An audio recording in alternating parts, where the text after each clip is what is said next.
20세기 초 디트로이트는 기회와 혼돈이 공존하는 도시였습니다. 자동차 산업의 중심지로 전례 없는 성장을 누리며 전 세계에서 이민자가 몰려들었지만 그 이면에는 급격한 인구 증가가 낳은 빈곤과 소외, 범죄의 그림자가 짙게 깔려 있었죠. 이처럼 불안정한 사회, 경제적 여건은 당대 가장 극악무도했던 갱단이 뿌리내리기에 더없이 좋은 토양이 되었습니다. 1920년 미국 전역에 금주법이 시행되자 밀주산업이 급성장하고 마피아가 득세했다는 사실은 잘 알려져 있습니다. 그런데 디트로이트가 속한 미시간주는 1917년 데이먼법을 통해 3년이나 먼저 금주법을 시행했는데요. 이 법은 사실상 모든 주류의 소지, 제조, 판매를 금지했습니다. 당시 도시에 막강한 영향력을 끼치던 기업가 헨리 포드는 노동자들이 술에 취하지 않기를 바랐고 데이먼법을 강력히 지지했죠. 다른 도시의 갱단이 1920년 전국 금주법 시행에 맞춰 부랴부랴 사업 기반을 마련해야 했던 반면 디트로이트 범죄자들은 이미 정교한 밀수 경로와 운영 기반을 갖추고 막대한 자본을 쌓아 법 집행기간까지 매수한 상태였습니다. 여기에 캐나다와 디트로이트 강을 사이에 둔 지리적 이점은 그들에게 날개를 달아주었죠. 밀주업자들은 배 밑에 화물을 매달아 나르고 지하터널과 수중 파이프라인까지 구축해 밀주산업에 첨단을 달렸습니다. 당시 지역 언론이 미국으로 밀수되는 주류의 약 75%가 바로 이 경로를 통해 들어온다고 추정할 정도였는데요. 1920년대 중반에 이르러 불법 주류 산업은 자동차 제조업에 이어 디트로이트 제2의 산업으로 떠올랐습니다. 연간 수익은 3억 달러, 오늘날 가치로 40억 달러를 넘어섰고 도시 전역에는 불법 주점 약 2만 5천 개가 성업했죠. 1880년대부터 1910년대 사이 대규모 이민 물결을 타고 수백만 명의 러시아, 폴란드계 유대인이 미국으로 건너왔습니다. 이들 중 상당수는 헨리 포드의 일당 5달러 정책 같은 고임금 약속에 이끌려 디트로이트로 모여들었죠. 이들은 주로 디트로이트 남동부의 가난한 이민자 동네 파라다이스 밸리를 관통하는 헤이스팅스 스트리트에 자리 잡았고 이 지역은 리틀 예루살렘으로 불리기도 했습니다. 대부분 비숙련 노동자였던 유대인 이민자들은 자동차 공장에서 가장 낮은 직급으로 일하며 힘겹게 생계를 꾸렸죠. 많은 이민자 2세가 비숍 스쿨에 다녔는데 이곳은 다른 학교에서 상습적인 무단결석이나 폭력 같은 문제로 퇴학당한 아이들이 모이는 학교였습니다. 특히 악질적인 학생은 특별반에 배치되어 일반 학생과 격리되었는데요. 당연히 교화라는 특별반의 본래 목적은 제대로 작동하지 않았습니다. 오히려 그곳은 비슷한 처지의 불량 청소년들이 모여 유대감을 다지고 사회에 대한 반감을 공유하며 범죄자로 정체성을 확립하는 배양기 역할을 했죠. 찰스 라이터와 헨리 쇼어와 같은 선배 유대인 갱스터들은 오클랜드 슈가하우스라는 주류 제조 위장 사업체를 운영하며 이들 비행 청소년을 조직원으로 받아들여 폭력과 범죄 사업의 기술을 가르쳤습니다. 이들은 슈가하우스 보이즈 또는 슈가하우스 갱으로 불리며 디트로이트 암흑가에 자리를 잡기 시작했죠. 일자리를 찾아 뉴욕에서 디트로이트로 이주한 번스타인 집안의 사촌 형제 에이브러햄, 레이먼드, 조셉, 이저도어 역시 디트로이트 한편에서 세력을 키우고 있었는데요. 이들은 할아버지와 아버지 때부터 영국과 호주에서 위조 범죄를 저지른 범죄 가문 출신이었습니다. 번스타인 형제는 빠르게 디트로이트에서 두각을 나타냈고 더욱 조직적인 범죄 제국을 향한 야망을 품었죠. 형제의 리더이자 두뇌였던 에이브 번스타인은 영역이 겹치던 슈가하우스 갱과 충돌하는 대신 전략적 합병을 제안했습니다. 이것이 받아들여져 탄생한 연합 조직이 바로 퍼플갱입니다. 최근 연구는 에이브 번스타인이 표면상 리더였을 뿐 그의 아버지 하이먼 번스타인이 자금을 대고 모든 것을 조종한 숨은 실세였을 가능성을 제기하지만 경찰 기록상 조직 전면에서 범죄 활동을 주도한 것은 번스타인 사형제가 확실해 보입니다. 퍼플갱은 느슨한 조직 형태를 띠었습니다. 초기엔 하나의 범죄 사업에 집중하기보다 개별 조직원이 가장 비싼 값을 부르는 곳이면 어디든 찾아가는 용병 집단에 가까웠죠. 개개인 멤버 또한 크게 중요하지 않았습니다. 한 명이 쓰러지면 더 잔인하고 더 배고픈 다른 이가 그 자리를 즉시 대체할 뿐이었고 이런 유연한 구조는 광범위한 세력 확장에 큰 도움이 되었습니다. 퍼플갱이라는 이름의 기원에는 여러 가설이 있는데요. 한 조직원이 회의에 보라색 스웨터를 입고 왔기 때문이라는 설, 권투 선수 출신 조직원이 경기 때 입던 보라색 반바지에서 유래했다는 설도 있습니다. 하지만 가장 널리 알려지고 또 갱단의 성격을 가장 잘 보여주는 유래는 이들의 갈치 범죄에 시달리던 한 상점 주인의 말에서 비롯된 것입니다. 저놈들은 다른 애들과 달라 아주 썩었어. 꼭 상한 고기처럼 보라색이지. 경멸의 의미로 시작된 이 이름은 아이러니하게도 갱단 스스로가 얼마나 위험하고 썩은 존재인지를 과시하는 공포의 브랜드가 되었습니다. 퍼플갱의 주 수입원은 단연 밀주였습니다. 초기에는 다른 기성갱단이 디트로이트 강이나 얼어붙은 세인트 클레어 호수로 밀수한 주류 수송 차량을 통째로 빼앗는 대담한 방식이었습니다. 총으로 차량을 세우고 운전사를 살해한 뒤 화물을 빼앗는 잔혹함은 이들의 상징이 되었죠. 시간이 흐르면서 단순한 강탈을 넘어 자신들만의 밀수 사업을 운영하는 단계로 발전했습니다. 리틀 주이시 네이비와 같은 영계 조직을 고용하여 캐나다산 위스키를 직접 실어 날랐고 자동차 이중바닥 같은 숨은 공간을 최대한 활용했습니다. 심지어 커티스 제니 훈련기를 이용한 공중 밀수 작전까지 펼쳤죠. 이들의 방식은 혁신적인 동시에 극도로 폭력적이기로 악명이 높았습니다.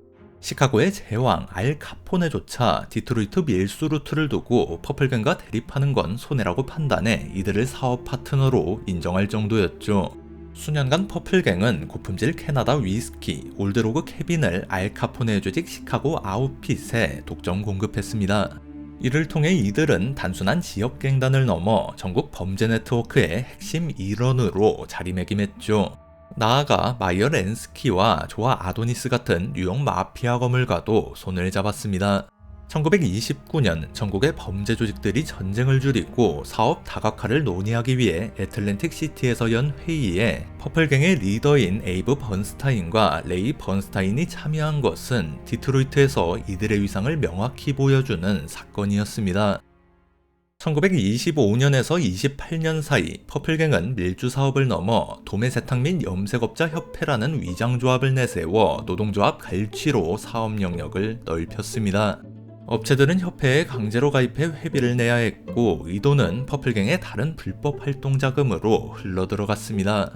디트로이트 세탁 염색업계의 격렬한 노사분규, 이른바 세탁 및 염색업 전쟁에도 깊숙이 개입했죠.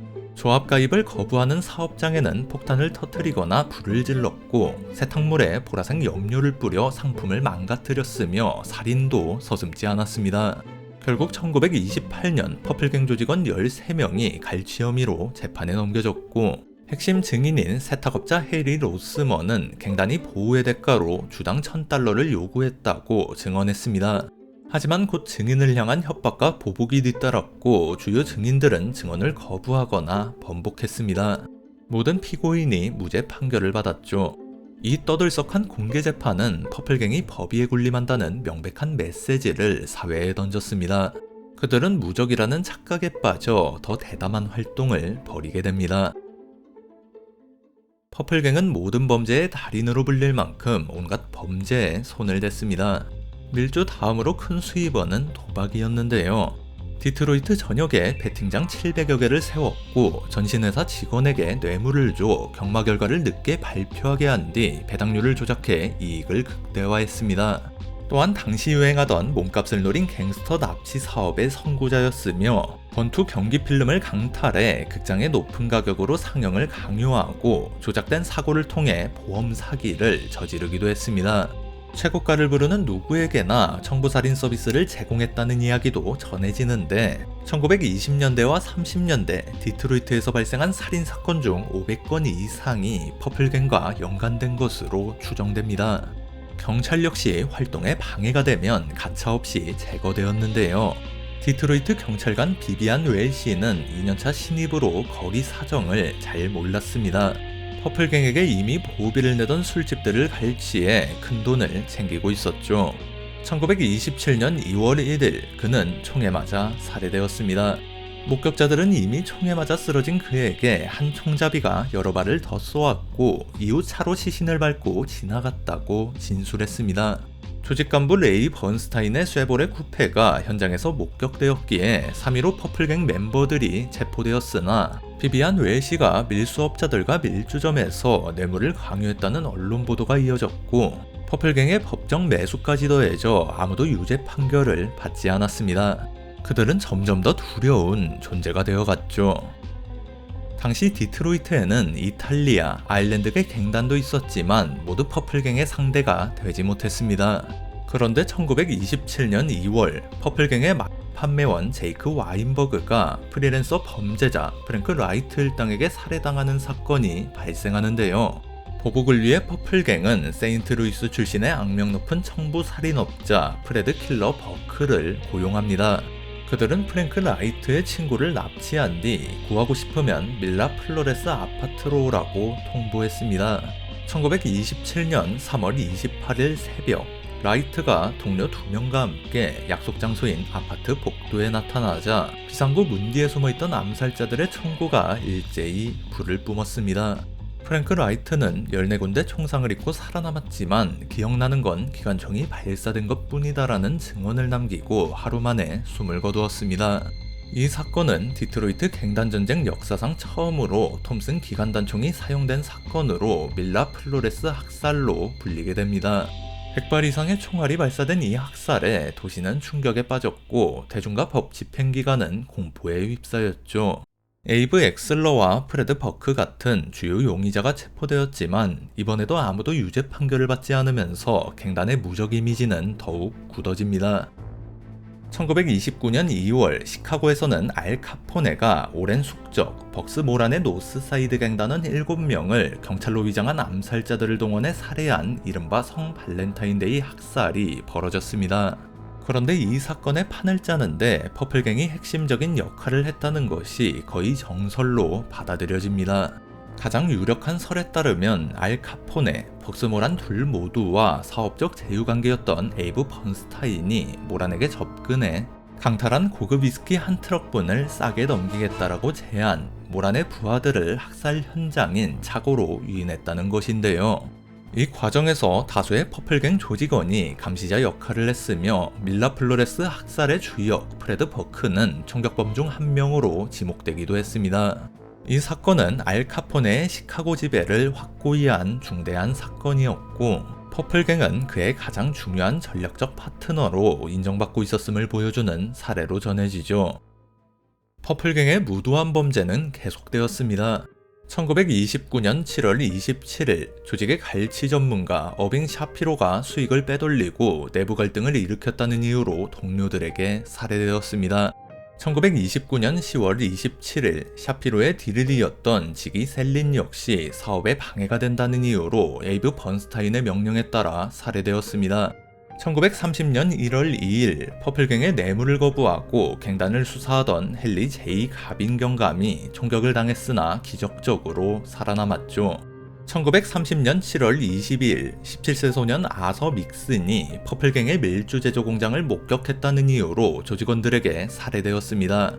바로 다음날 부패한 시장 찰스 보울스를 비판하던 라디오 해설가 제리 버클리가 호텔 로비에서 11발의 총격을 받고 사망했는데 이 역시 퍼플갱의 소행임이 강력히 의심되었습니다. 이런 갱단의 과시적인 범죄와 부주의함은 결국 경찰에 집중 감시를 불렀습니다. 더 이상 협박과 뇌물로 가려질 사이즈가 아니었죠. 마침내 퍼플갱 멤버 모리스 레이더와 필립 퀴웰이 아서 믹슨 살해 혐의로 조직의 첫 살인 유죄 판결을 받고 종신형을 선고받으면서 그 굳건했던 방패에 균열이 가기 시작합니다. 1931년 9월에 일어난 콜링우드 매너 학살은 퍼플갱 몰락의 신호탄이었습니다. 퍼플갱의 하부 조직격인 리틀 주이시 네이비의 일원 허먼 폴, 이저도어 서트커, 조 레보위츠는 퍼플갱의 허락 없이 영역을 침범하고 갱단의 화물을 가로채거나 빚을 갚지 않는 등 배신을 일삼았는데요. 퍼플갱의 최고 간부 레이 번스타인은 이들에게 평화회담을 제안했습니다. 1931년 9월 16일 양측 모두와 친분이 있던 도박꾼 솔 레비는 아무것도 모른 채 세 사람을 콜링우드 애비뉴의 한 아파트로 데려갔습니다. 아파트에 들어서는 순간 미리 잠복해 있던 갱단 해결사들이 그들을 즉시 사살했습니다. 범죄에 사용된 총들은 일련 번호가 모두 제거된 채 페인트통에 던져졌죠. 하지만 갱단은 치명적인 실수를 저질렀는데요. 목격자를 남긴 것입니다. 희생자들을 회담 장소로 데려온 레비는 모든 상황을 목격했지만 레이 번스타인은 그를 친구라는 이유로 살려주었습니다. 경찰에 체포된 레비는 처음에는 침묵을 지켰으나 갱단의 보복에 대한 두려움과 수사의 압박을 이기지 못하고 결국 사건의 전모를 털어놓게 되죠. 퍼플갱의 붕괴는 내부에서 시작되었습니다. 명확한 규율, 충성 맹세, 계층 구조를 가진 이탈리아 마피아와 달리 퍼플갱은 독립적인 범죄자들의 느슨한 연합체에 가까웠습니다. 이런 유연한 구조는 초기에 그들을 적응력 있고 두려운 존재로 만들었지만 갱단이 성공하고 판돈이 커지면서 질투와 배신, 끊임없는 내분을 낳았습니다. 퍼플갱에게 동료는 언제든 제거할 수 있는 경쟁자일 뿐이었죠. 자존심의 충돌과 돈, 영역을 둘러싼 분쟁은 협상이 아닌 총알로 해결되었습니다. 1927년에서 1935년 사이 최소 18명의 조직원이 살해되었는데 대부분 동료의 손에 죽었습니다. 퍼플갱은 태생부터 자멸의 씨앗을 품고 있었던 것이죠. 홀링우드 매너 학살 재판에서 솔 레빈의 증언은 결정타였습니다. 핵심 지도부인 레이 번스타인, 해리 키웰, 어빙 밀버그가 1급 살인죄로 유죄 판결을 받고 종신형에 처해졌습니다.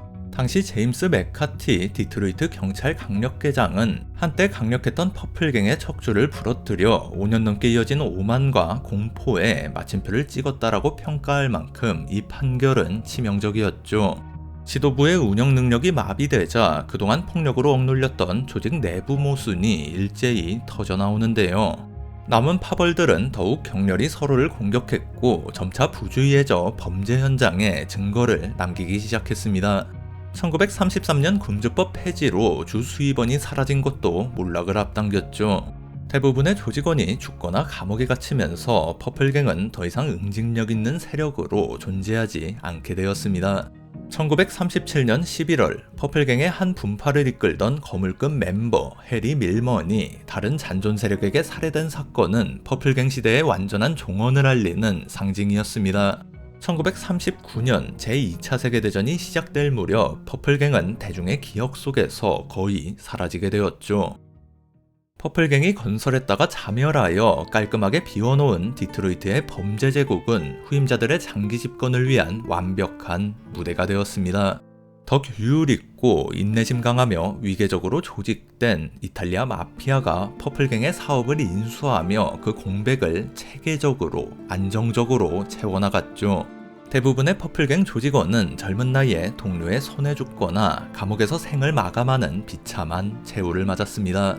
하지만 조직의 결속이 느슨했던 덕분에 시대의 흐름을 잘 읽은 일부는 살아남아 수십 년간 범죄 경력을 이어가기도 했는데요. 특히 퍼플갱의 리더였던 에이브 번스타인은 전략, 동맹, 사업을 담당하며 직접적인 폭력과 자신 사이에 충분한 완충지대를 두었습니다. 그는 동료들이 서로를 향해 총구를 겨누며 자멸하는 동안 마피아와 거래를 통해 자신의 도박 제국을 넘기고 안정과 재산을 보장받았죠. 이후 카지노와 수많은 합법 사업에 투자하며 마이어 렌스키 같은 전국구 거물들과 협력했고 1968년 사망할 때까지 고급 호텔 펜트하우스에서 호화로운 삶을 누렸습니다.